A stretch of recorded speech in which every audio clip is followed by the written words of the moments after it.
Salutations, suite au commentaire de Neilux, je vais te montrer comment texturer cette dague. Donc d'abord sélectionne la lame, puis va dans l'onglet Material, clique sur New, renomme-la et mets la métallique à 1.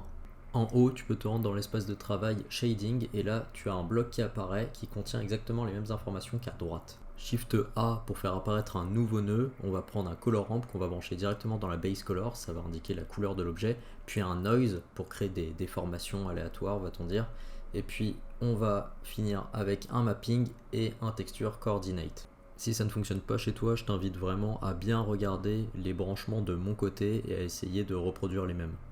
Ensuite, clique sur le troisième rond en haut à droite pour afficher les textures de ton objet.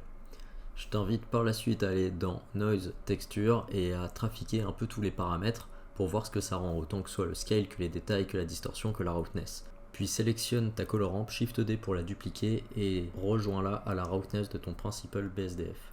Au sein de la color ramp du bas, j'assombris les petites flèches afin de rendre l'objet plus miroitant.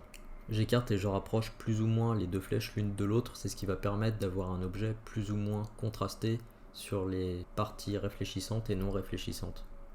Ça commence à avoir un look sympa, mais il est primordial d'expérimenter, de revenir sur les nœuds indépendamment et de s'amuser à changer leurs paramètres. On peut même d'ailleurs changer la couleur de la lame.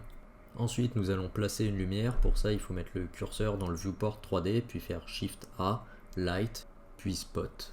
Ensuite, je vais le déplacer avec G et l'orienter en cliquant 2 fois d'affilée sur R et en bougeant ma souris. Pense à cliquer sur le quatrième rond en haut à droite pour activer le mode rendu. Et là, voilà, tu as ton épée terminée et texturée. Cependant, si tu veux avoir cet effet lumineux sympathique, oublie pas de te rendre dans tes paramètres, là, le petit appareil photo, et de bien cocher Bloom, Screen Space Réflexion et Ambient Occlusion. Je te mets en fiche de fin la vidéo qui va t'apprendre à faire cette dague, et n'hésite pas, si la vidéo t'a plu, à la liker, et si tu as des propositions de vidéos, mets-le en commentaire. Sur ce, salutations.